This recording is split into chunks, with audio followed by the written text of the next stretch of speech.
मेरा नाम नंदिनी है। आज मैं आप लोगों को अपनी कामयाबी की कहानी सुनाने जा रही हूँ। मेरी वो कामयाबी जो मेरी सच्चाई की वजह से सब लोगों के सामने आई थी। मेरे परिवार में मेरी माँ और मेरे बड़े भैया रहते थे, जबकि मेरी बड़ी दीदी की शादी कई सालों पहले ही हो चुकी थी। मेरे भैया की शादी को 1 साल हो गया था और 6 महीने पहले ही मेरे पिता का देहांत हो गया था। मेरे परिवार के घरेलू मामलात कमजोर थे, लेकिन हमारे घर का खर्चा आसानी से हो जाता था क्योंकि मेरे पिता बहुत मेहनती इंसान थे।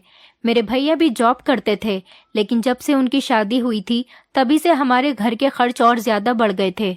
मेरे पिता के देहांत के बाद हमारे घर के हालात तो जैसे बदलकर ही रह गए थे। मेरे भैया का नाम वरुण था।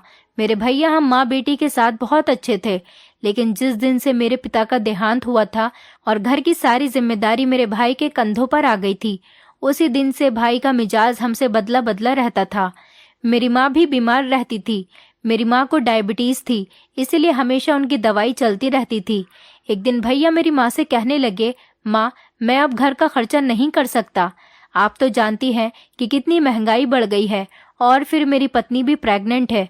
आपको तो पता है कि डिलीवरी के लिए अस्पताल में कितना खर्चा आता है। नॉर्मल डिलीवरी और ऑपरेशन डिलीवरी दोनों में ही काफी खर्च आता है, इसलिए मुझे तो पहले से ही पैसों का बंदोबस्त करके रखना पड़ेगा। और आप ये भी जानती हैं कि शादी के बाद कितने खर्चे होते हैं। बच्चा पैदा हो जाएगा तो उसके भी खर्चे होंगे। मैं आप दोनों माँ बेटी के साथ जितना कर सकता था मैंने कर दिया। अब मैं आप दोनों से माफी मांगना चाहता हूँ, क्योंकि अब मैं आप लोगों का खर्चा नहीं उठा सकता। माँ तो भाई के मुंह से ये सारी बातें सुनकर हक्का बक्का सी रह गई थी। माँ की आंखों में आंसू आ गए थे और वो भैया से कहने लगी, बेटा, तुम तो जानते हो हमारा इस दुनिया में तुम्हारे अलावा कोई नहीं। तुमने भी हमसे हाथ खींच लिया तो हम कहाँ जाएंगे और क्या करेंगे। भैया ने कहा कि मुझे नहीं पता कि आप लोग क्या करोगी, लेकिन मैं इतना जानता हूँ कि मेरे पास अब कुछ नहीं है। अब मैं अपना परिवार बनाना चाहता हूँ, इसलिए अब मैं आपकी कोई सहायता नहीं कर सकता। मैं तो खुद बहुत मजबूर हूँ, नहीं तो आप जानती हो कि मुझे आपकी कितनी परवाह है। माँ कहने लगी, बेटा वरुण, तुम्हें मुझ विधवा का ख्याल नहीं है तो कम से कम अपनी बहन का ही ख्याल कर लो। ये जवान हो गई है, लेकिन इसकी शादी करके इसको भी अपनी ससुराल का करना है। मेरा क्या है, मैं तो जैसे तैसे अपनी जिंदगी काट लूंगी। माँ की बातें सुनकर भाभी भी अपने कमरे से बाहर आ गई थी। वो कहने लगी, वरुण, मैंने तो तुम्हें पहले ही कहा था कि हम ये घर छोड़कर चलते हैं, क्योंकि इस घर में रहते हुए आपकी माँ हमें सुकून से जीने नहीं देंगी। इनके खर्च खत्म ही नहीं होते। न जाने इनके खर्चों की कितनी लंबी लिस्ट बनी हुई है। आपने इनको साफ साफ अपनी सारी परेशानी बता दी है। आपकी माँ बहुत ही ढीठ है, जब भी इनको आप पर कोई ख्याल नहीं आता है। कैसे आपको मक्खन लगा रही है। वरुण भैया भाभी से कहने लगे, हाँ, तुम बिल्कुल ठीक कह रही हो। एक काम करो, मेरा और अपना सारा सामान पैक कर लो, हम दोनों अभी यहाँ से चलते हैं। मेरी माँ तो ये बात सुनकर जैसे पागल ही हो गई थी। माँ कहने लगी, नहीं नहीं नहीं बेटा वरुण, ऐसा मत करना। कोई बात नहीं, तुम घर में खर्चा नहीं देना चाहते तो मत दो, लेकिन तुम इस घर को छोड़कर कहीं नहीं जाओगे। मेरे लिए इतना ही काफी है कि तुम इस घर में रहो। इस घर में भी एक मर्द का होना बहुत जरूरी है, क्योंकि इस घर में तुम्हारी जवान बहन बैठी हुई है। तुम्हारी वजह से कोई तुम्हारी बहन पर आंख भी नहीं उठा सकेगा। भैया कहने लगे, माँ, आपके पास अभी भी वक्त है, सोच लो, फिर बाद में मुझसे मत कहना कि मुझे कोई पैसा नहीं देते। और सोच लीजिए कि आप हमें इस घर में देखना चाहते भी हैं या नहीं। ये कहकर भैया कमरे से बाहर चले गए थे। भाभी भी अपने कमरे में चली गई थी। मैं माँ के पास आकर बैठ गई। माँ मेरे गले से लगकर फूट फूट कर रोने लगी। मैं माँ से ऊंची आवाज में कहने लगी, माँ, आप इन दोनों को इस घर से बाहर क्यों नहीं निकाल देती। जब पिताजी जिंदा थे और वो कमाते थे तो भैया और भाभी खूब बैठकर आराम से खाते थे, और अब जब भैया पर सारी जिम्मेदारी आ गई है तो भैया घर छोड़कर जाने की बात कर रहे हैं। अगर भैया से कुछ नहीं हो सकता तो कम से कम वो हमारे साथ इस घर में शांति से तो रह सकते हैं, लेकिन वो तो हमारी जिम्मेदारी से ही अपने हाथ झाड़ रहे हैं। ये घर आपका है और पिताजी का है। ये दोनों पति पत्नी यहाँ से चले जाएंगे तो हम किराएदार रख लेंगे और उस किराए से हमारा खर्च आसानी से निकल जाया करेगा। तो फिर इनको घर में रखकर क्या फायदा है। माँ ने मेरे मुंह पर हाथ रख दिया और कहने लगी, चुप करो नंदिनी, तुम्हें मेरे सर की कसम है, खामोश हो जाओ। ऐसी बातें अपने मुंह से मत निकालो। मुझे गुस्सा तो बहुत आ रहा था, लेकिन मगर माँ की वजह से मैं चुप रहती थी। मुझे इस बात के बारे में तो अच्छे से पता था कि भाभी हम माँ बेटी को पसंद नहीं करती हैं। भाभी का तो बस नहीं चलता कि वो हम दोनों माँ बेटी को घर से ही निकाल दें। पिताजी जब जिंदा थे तब भी भाभी से हमारे झगड़े रहते थे, लेकिन पिताजी के डर की वजह से वो हमेशा खामोश हो जाती थी। भैया तो हमेशा ही अपनी पत्नी की साइड लेते थे, इसलिए जीते जी पिताजी को मेरी और माँ की बहुत फिक्र थी। वो कहते थे कि अगर मुझे कुछ हो गया तो मेरे बाद तुम दोनों का क्या होगा। मुझे तो नहीं लगता कि ये दोनों पति पत्नी तुम दोनों को बर्दाश्त कर सकेंगे। मेरे पिता बहुत गुस्से वाले और ईमानदार आदमी थे। मेरे पिताजी जानते थे कि उनकी औलाद अपनी पत्नी की तरफ से बहुत बोलती है, और उनको ये भी पता था कि उनके बाद हमारे भैया हम दोनों को नहीं समझेंगे। पिताजी के देहांत को अभी 6 महीने ही हुए थे कि भैया ने हमसे आंखें फेर ली थी। माँ के इलाज के लिए भी पैसे देना बंद कर दिया था। मेरी माँ को डायबिटीज थी, इसीलिए एक गोली उनकी रोज चलती रहती थी। माँ को तो रोज एक गोली की जरूरत पड़ती ही थी, लेकिन जब भैया ने पैसे देना बंद कर दिया तो माँ ने भी दवाई खाना छोड़ दिया था। इसी वजह से माँ की तबीयत हमेशा खराब रहने लगी थी। मेरी माँ दिन ब दिन कमजोर होती जा रही थी। उनकी हालत देखकर मेरा दिल खून के आंसू रोता था, मगर मैं अपनी माँ के लिए कुछ भी करने के काबिल नहीं थी। भाई तो पहले ही हम दोनों को छोड़ चुके थे और पिताजी जो कमाते थे उससे घर का खर्चा निकल जाता था। पिताजी ने मेरे भैया को बहुत पढ़ाया लिखाया था, इसलिए उनकी बहुत अच्छी नौकरी लगी हुई थी, और हम दोनों बहनें ज्यादा पढ़े लिखे नहीं हुए थे। शुरू से ही भाभी चाहती थी कि वो हमारे परिवार से अलग हो जाए। विधवा माँ और अनाथ बहन को समझने वाला कोई नहीं था। एक भैया ही हमारा अकेला सहारा थे, लेकिन वो भी हमारे आगे हाथ झाड़ चुके थे। माँ रो रो कर मुझसे यही पूछती थी, ना जाने हम दोनों माँ बेटी का खर्च कैसे चलेगा, हमें खाना कौन देगा। माँ के इन सवालों का मेरे पास कोई जवाब नहीं था, इसीलिए मैं चुप ही रहती थी। शाम तक हम माँ बेटी अपनी परेशानी में खोए हुए थे। भाभी अपने कमरे से बाहर निकल आई और कहने लगी, आज कोई किचन में काम करने के लिए जाएगा या फिर इस घर में किसी की मौत हो गई है जो ऐसा रोना धोना लगा रखा है। तुम दोनों माँ बेटी को पता है कि मैं प्रेग्नेंट हूँ और मैं कोई काम नहीं कर सकती, इसलिए बहुत मुफ्त की रोटियां तोड़ ली। अब घर का काम करो। मेरा 5वां महीना चल रहा है और इन दिनों वैसे भी माँ बनने वाली औरत को बहुत ज्यादा भूख लगती है, लेकिन तुम्हें तो इस बात की कोई परवाह ही नहीं है। न जाने तुम मेरी कैसी सास हो, और दोनों माँ बेटी काम चोरी करके यहाँ बैठी हुई हो। किचन में जाओ और कुछ खाने पीने का इंतजाम करो। मेरा जी घबरा रहा है, इसलिए मेरे लिए जल्दी से कुछ बनाकर ले आओ। माँ तो झट से उठकर बैठ गई। मैंने माँ का हाथ पकड़कर उन्हें बहुत रोकने की कोशिश की थी और भाभी से कहने लगी, भाभी, जब हमें इस घर में खाने को नहीं मिलेगा तो फिर हम पकाए भी क्यों। ना तो हमारे पास पैसे हैं और ना ही घर में खाना बनाने के लिए राशन मौजूद है, इसलिए आप अपने और अपने पति के लिए खाना बना सकती हो। हमारा इस दुनिया में कोई नहीं है, सिर्फ एक भाई ही था, वो भी आपने हमसे छीन लिया। अब हम किचन में जाकर क्या करेंगे। आप अपने लिए खाना बना सकती हो और सुकून से बैठकर खा लो। हम पहले से ही बहुत परेशान हैं, इसलिए हमें और ज्यादा परेशान मत करो। तभी भाभी तेज आवाज में चीखने लगी और कहने लगी, नंदिनी, ये तुम मुझसे किस अंदाज में बात कर रही हो। तुम्हें पता है मैं तुम्हारी भाभी हूँ और तुमसे बड़ी हूँ। तुम्हारी जबान तो बहुत तेज चलने लगी है।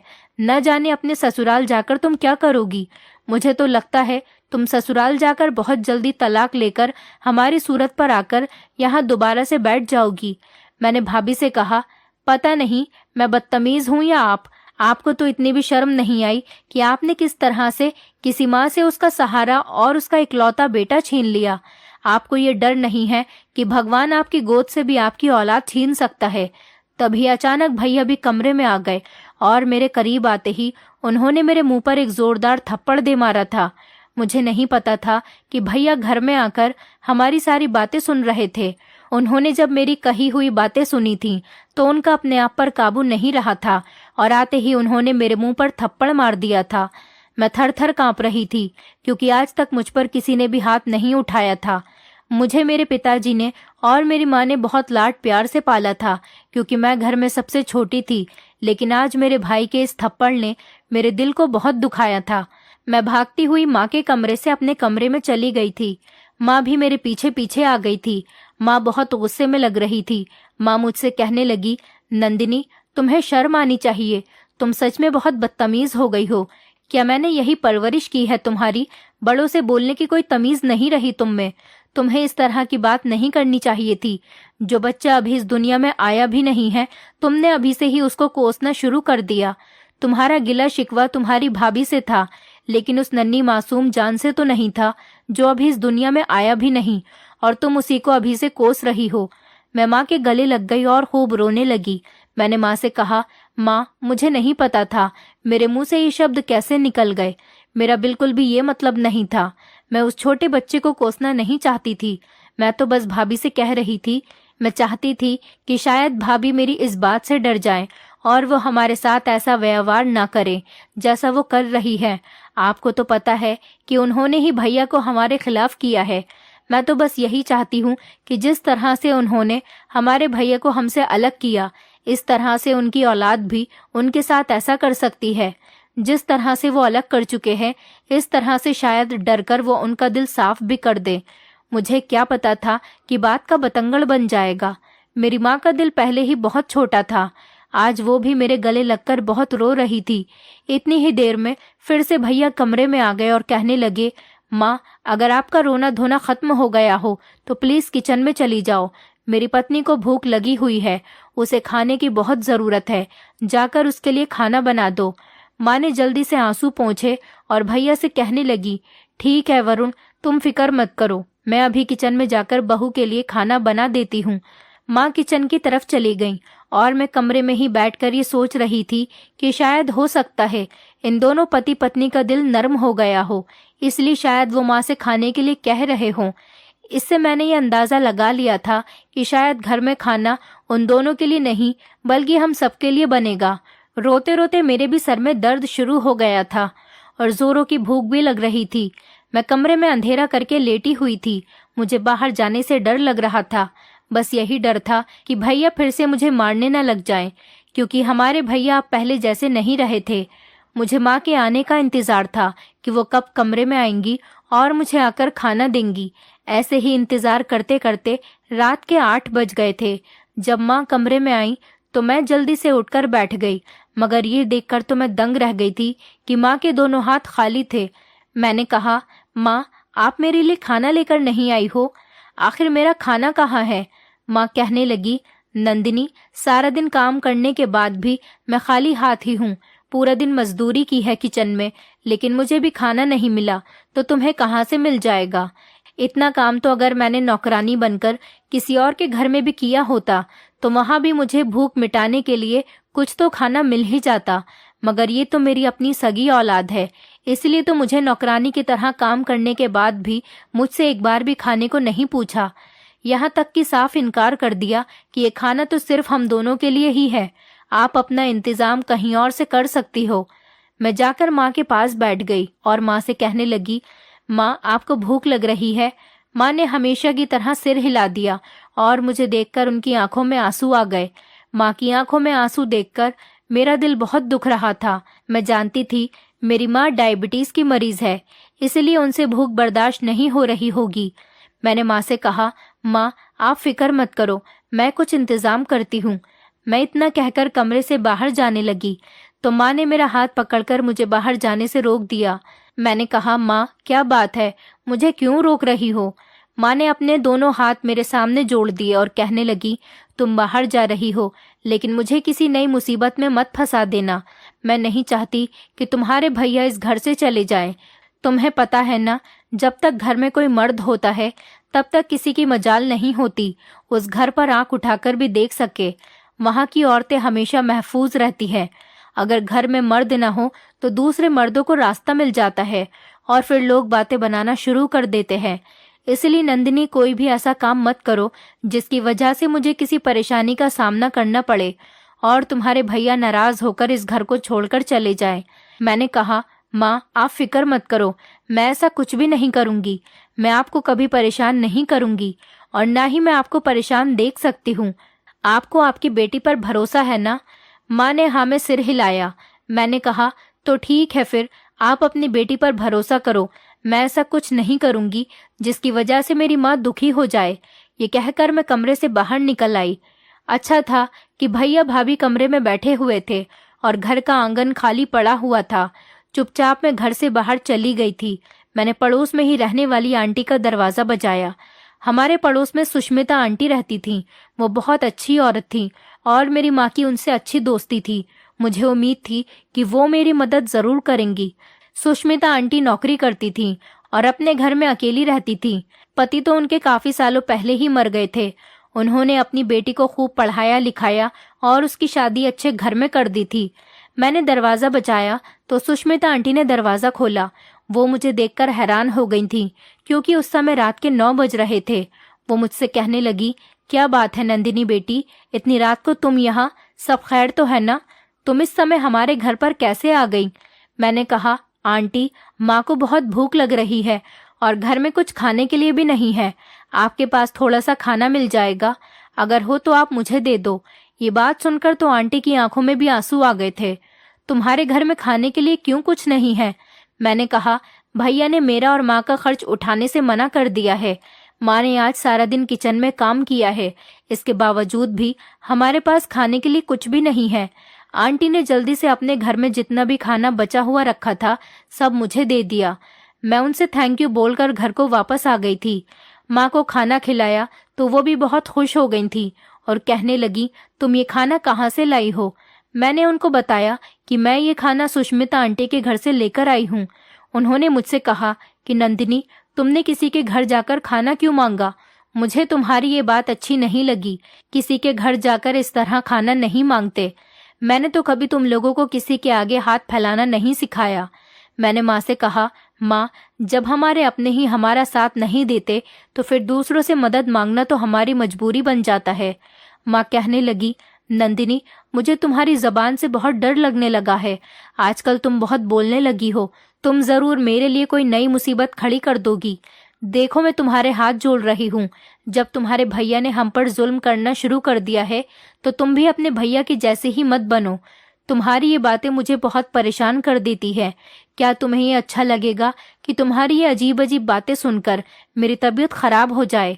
माँ की बातें मैं खामोशी से सुनती रही। अगले ही दिन सुष्मिता आंटी हमारे घर पर आई। उन्होंने माँ के हाथ पर 10,000 रुपए रख दिए। माँ तो उन पैसों को लेने से इनकार कर रही थी, लेकिन उन्होंने कहा कि अगर तुमने ये पैसे नहीं लिए तो अच्छा नहीं होगा। तुमने अगर मुझे अपनी बहन समझा है तो तुम्हें मुझसे मदद लेने में कोई बात नहीं है, नहीं तो मैं यही समझूंगी कि हमारा रिश्ता खोखला है। माँ वो पैसे लेना नहीं चाहती थी, लेकिन सुष्मिता आंटी की इतनी जिद करने पर उन्होंने वो पैसे ले लिए थे। माँ ने सुष्मिता आंटी से वादा किया था कि वो बहुत जल्द उनके पैसे उन्हें वापस लौटा देंगी। सुष्मिता आंटी ने नहीं में सिर हिला दिया और कहने लगी, मुझे इन पैसों की जरूरत नहीं है। तुम तो जानती हो मैं नौकरी करती हूँ और अच्छी खासी कमाई कर लेती हूँ। अब जबकि मेरा कोई परिवार नहीं है तो बताओ मैं ये पैसे किस पर खर्च करूँ? एक बेटी थी, उसको भी अपने घर का कर चुकी हूँ। ये पैसे मेरी तरफ से तुम्हारे लिए तोहफा है, तुम इनको स्वीकार कर लो। माँ तो खामोश हो गई थी। फिर सुष्मिता आंटी के जाने के बाद माँ बाजार जाकर थोड़ा सा राशन लेकर आ गई थी और माँ ने घर में खाना बना लिया था और भाभी इंतजार कर रही थी कि कब घर में खाना बनेगा और उनके आगे पेश किया जाएगा। मैंने माँ को साफ साफ इनकार कर दिया था कि आज घर में कुछ भी हो जाए, लेकिन आप भाभी को अपने हाथ का बना हुआ खाना नहीं खिलाओगी। माँ कहने लगी, नंदिनी, तुम कैसी बातें कर रही हो? पागल हो गई हो क्या? मैं मजबूर हूँ। मैंने माँ को अपने सर की कसम दे दी थी और माँ से कहने लगी, अगर आप मजबूर हो तो मैं भी मजबूर हूँ। मैं आपको ऐसे घर में मजदूरों की तरह काम करते हुए नहीं देख सकती। आप जानती हैं कि मेरे पिता बहुत इज्जतदार आदमी थे और आप उन्हीं की पत्नी हैं। आप अपने आप को इस तरह से लाचार न समझें कि लोग आपको कुचलकर आगे बढ़ जाएं। मेरी माँ सुनकर खामोश हो गई थी और जाहिर सी बात है उनको गुस्सा जरूर आया होगा। मैं उनको कसम दे चुकी थी, इसीलिए उन्होंने मुझसे कुछ नहीं कहा और वो चुपचाप अपने कमरे में बैठ गईं। मैंने उठकर कमरे का दरवाजा बंद कर दिया था और हम दोनों माँ बेटी ने आराम से बैठकर खाना खाया था और दोनों सोने के लिए लेट गए थे। तभी आधा घंटा ही गुजरा होगा कि अचानक किचन की तरफ से बर्तनों के खटकने की आवाज आने लगी थी और तभी भाभी हमारे दरवाजे पर आकर दस्तक देने लगी और दरवाजा खोलो कहने लगी, तुम दोनों माँ बेटी सुबह से क्या कर रही हो? किसी को खाने का होश भी है या नहीं? आज खाना नहीं बनेगा क्या? या आज मुझे भूखा ही मार दोगी? ऐसा तो नहीं है कि कहीं तुम लोगों ने चुपके चुपके खाना बना लिया हो और खुद ही खा लिया हो? मुझे तुम लोगों के कमरे की तलाशी लेनी पड़ेगी। तभी माँ ने कहा कि मेरी सहेली ने मुझे पैसे दिए थे, उन्हीं पैसों से मैं राशन लेकर आई थी। इस राशन से मैंने खाना बनाकर खा लिया है। तुम भी अपने पति की लाई हुई कमाई से खा लो। भाभी ने माँ से कहा, माँ जी, आपको पता है ना कि मेरी हालत कैसी है। मैं घर का कोई काम नहीं कर सकती, तो फिर आपने एक ऐसी जिद लगा ली है कि मैं खुद खाना बनाऊं।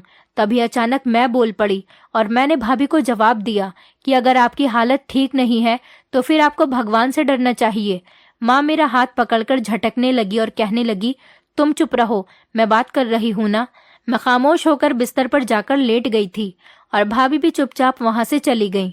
भाभी ने भैया से न जाने क्या उल्टी सीधी बातें लगा दी थी कि भैया भी आकर हमारे कमरे का दरवाजा बजाने लगे। माँ डर गई और मेरी तरफ देखकर कहने लगी, अब क्या हुआ है? मैंने कहा, माँ मुझे कुछ नहीं पता, लेकिन मैंने माँ से कहा कि आप दरवाजा मत खोलिए। लेकिन भैया इतनी बुरी तरह से दरवाजा पीट रहे थे कि माँ को मजबूरन दरवाजा खोलना ही पड़ गया था। माँ ने जैसे ही दरवाजा खोला तो भैया गुस्से से कमरे में दाखिल हुए और मेरा हाथ पकड़कर मुझे कमरे से बाहर लेकर आए और मेरे मुंह पर थप्पड़ मार दिया। ये सब देखकर मैं हैरान रह गई थी। भैया मुझसे कहने लगे, मुझे पता है मेरी माँ तो ऐसी नहीं है। मेरी माँ बहुत सीधी औरत है, लेकिन तुम बहुत चालाक हो। तुमने ही मेरी माँ को मेरे और मेरी पत्नी के खिलाफ भड़काया होगा, तभी वो अपनी बहू से खाना बनाने के लिए इतनी जिद कर रही है। मैं तुम्हें समझा रहा हूँ, अगर तुमने मेरे घर में फसाद करने की कोशिश भी की तो इसीलिए ठीक से मेरी बात को समझ जाओ, वरना मैं किसी भी राह चलते इंसान के साथ तुम्हारी शादी कर दूंगा। चली जाना अपनी ससुराल और उसके बाद कभी मेरे घर में कदम मत रखना। आज भैया ने जो मुझे थप्पड़ मारा था, उसके बाद मैं अपने होश खो बैठी थी, क्योंकि भैया इससे पहले भी मेरे थप्पड़ मार चुके थे। उस बार तो मैंने उनसे कुछ नहीं कहा था, लेकिन आज मैं बहुत गुस्से में आ गई थी और मैंने उनसे कहा, भैया आपको शर्म आनी चाहिए। आप तो अपनी पत्नी की कही हुई बातों में आ जाते हैं। आपको तो अपनी जिम्मेदारी का एहसास ही नहीं रहा। आप तो वो बगैरत बन गए हैं जिसने अपने बाप के मरने के बाद अपनी माँ के मुंह से निवालों को छीन लिया है। इतना दुख देने से तो अच्छा था कि आप इस घर से ही चले जाते, लेकिन आप में तो गैरत नाम की चीज ही नहीं है। जब चाहा माँ को नौकरानी बनाकर उनसे काम करवा लिया और जब चाहा बहन पर हाथ उठा लिया। आपसे बस यही आता है। आप बहुत बेगैरत इंसान हैं। मेरी ये बात सुनते ही भैया ने मेरे मुंह पर एक और थप्पड़ दे मारा और मेरी माँ चुपचाप खड़े हुए ये सारा तमाशा देख रही थी और मैं गुस्से से कहने लगी, माँ आप मेरे हक में क्यों नहीं बोल रही हो? लगता है आप भी अपने बेटे के साथ मिली हुई हो। मुझे इस घर में नहीं रहना। इतना कहकर ही मैं अपने कमरे में चली गई और जाकर अपने बैग में अपना सामान पैक करने लगी और अपना सामान लेकर मैं घर से बाहर निकल गई। मैं रोती हुई जा रही थी और सड़क पर चल रही थी। मुझे ऐसा लग रहा था जैसे मेरे पीछे कोई चल रहा है। मैंने पीछे जैसे ही मुड़कर देखा तो माँ मेरे पीछे पीछे चल रही थी और माँ भी रो रही थी। मैं वहीं रुक गई और माँ से कहने लगी, अगर आप मुझे रोकने आ रही हो तो मैं नहीं रुकूंगी और उस घर में भी नहीं रहूंगी। माँ मुझसे कहने लगी, देखो वही हुआ ना जिस बात का मुझे डर था। अब हम दोनों बेघर हो गए हैं, अब हम कहाँ जाएंगे? मैंने माँ से कहा, माँ आपको मेरे पीछे आने की कोई जरूरत नहीं। वो घर जो आप छोड़कर आई हो वो आपके पति का घर है। मेरी वजह से आपको बेघर होने की कोई जरूरत नहीं। और वैसे भी पिताजी मरने से पहले इस घर को आपके नाम कर गए थे। आप चाहें तो उन दोनों को अपने घर से निकाल सकती हैं और अपने घर में खुद रह सकती है। मैं वहां जाऊंगी जहां मेरी मर्जी होगी।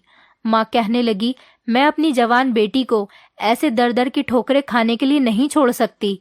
मुझे बताओ तुम कहाँ जाना चाहती हो? मैंने उनकी बात का कोई जवाब नहीं दिया और खामोश खड़ी रही।